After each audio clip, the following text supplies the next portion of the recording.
नमः शिवाय।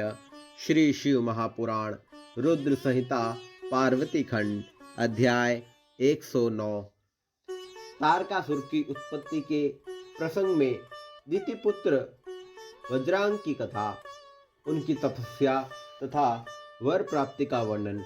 नारद जी बोले, हे विष्णु शिष्य, हे महाशैव, हे विधे, आपने यह शिवा एवं शिवजी के परम पवित्र चरित्र की अच्छी तरह से वर्णन किया। हे ब्राह्मण, तारकासुर कौन था जिसने देवताओं को दुखित किया?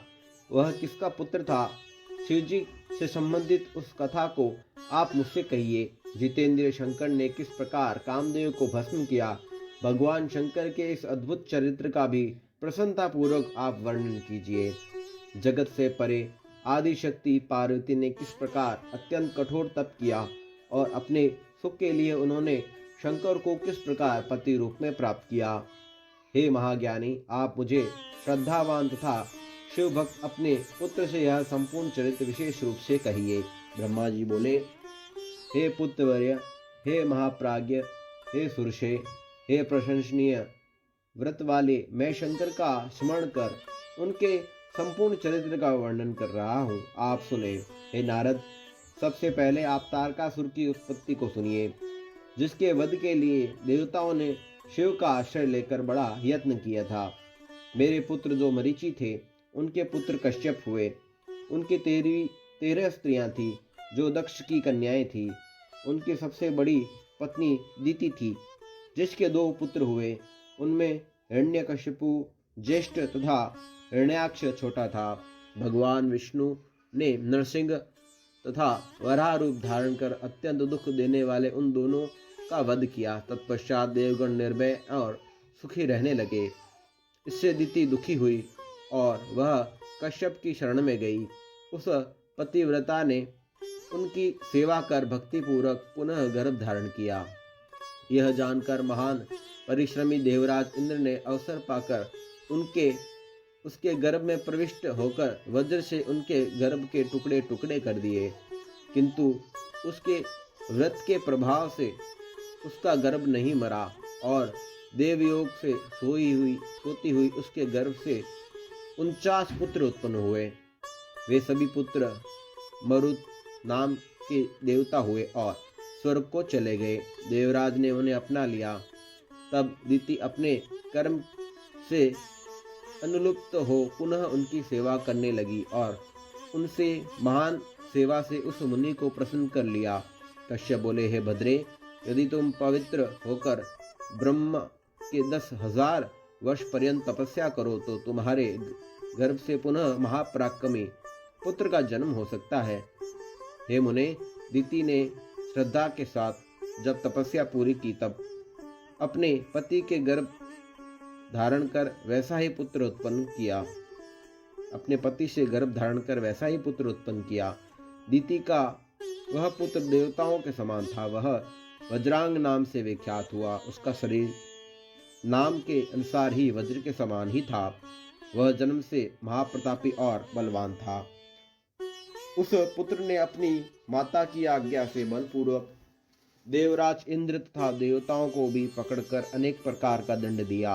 इस प्रकार इंद्र आदि की दुर्दशा देखकर दिति बहुत प्रसन्न हुई और इंद्र आदि देवता अपने अपने कर्म फल के अनुसार बड़े दुखी हुए।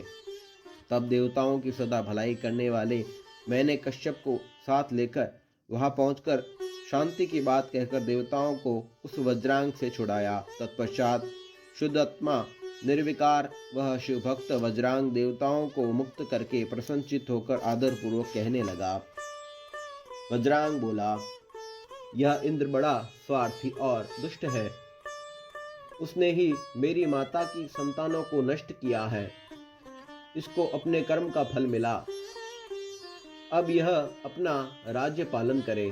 हे ब्रह्मन, यह सारा कार्य मैंने माता की आज्ञा से किया है। मुझे किसी भुवन के भोग की अभिलाषा नहीं है। हे वेद वेताओं में श्रेष्ठ ब्रह्मा, आप मुझे देवत्व का सार बताइए, जिससे मैं सदा परम सुखी निर्विकार रहकर प्रसन्नचित होऊं।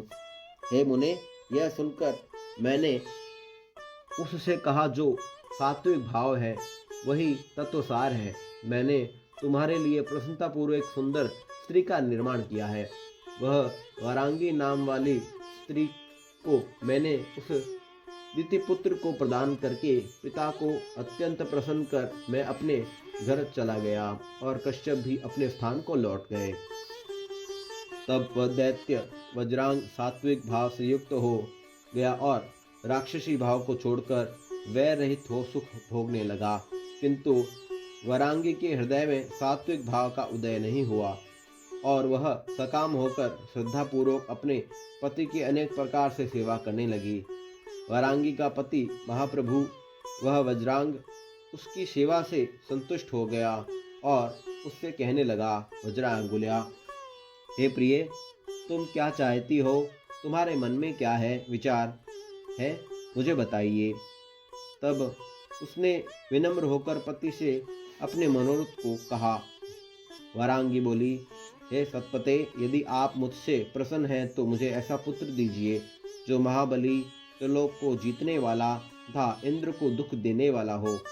ब्रह्मा जी बोले, अपनी पत्नी का यह वचन सुनकर वह व्याकुल तथा आश्चर्यचकित हो गया। वैर रहित ज्ञानी एवं सात्विक वह वज्रांग अपने मन में सोचने लगा, मेरी प्रिया देवताओं के विरोध करना चाहती है, परंतु मुझे यह अच्छा नहीं लगता।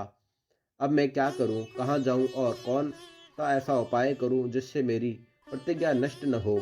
यदि प्रिया का मनोरथ पूर्ण होता है तो तीनों लोक में कष्ट भी पड़ जाएंगे तथा देवता और मुनि भी दुखी होंगे।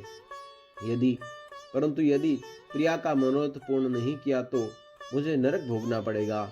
दोनों ही प्रकार से धर्म की हानि होगी, ऐसा मैंने धर्मशास्त्र से सुना है। हे मुने, इस प्रकार धर्म संकट में पड़ा हुआ वह वज्रांग भ्रम में पड़ गया और अपनी बुद्धि से दोनों बातों को उचित अनुचित पक्ष पर विचार करने लगा। हे मुने, उस समय उस बुद्धिमान वज्रांग ने शिव की इच्छा से स्त्री की बात मान ली। वह दैत्यराज ने प्रिया से कहा, ठीक है, ऐसा ही होगा। तत्पश्चात उसने इस निमित्त जितेंद्रिय होकर मेरे उद्देश्य से बहुत वर्षों तक प्रीतिपूर्वक तप किया। तब उसका महातप देखकर उसे वर प्रदान करने के लिए मैं गया और प्रसन्न मन से मैंने उससे कहा, वर मांगो। उस समय वज्रांग ने प्रसन्न हुए मुझ विभु को आकाश में स्थित देखकर प्रणाम करके नाना प्रकार की स्तुति कर प्रिया के हितकारी वर मांगा।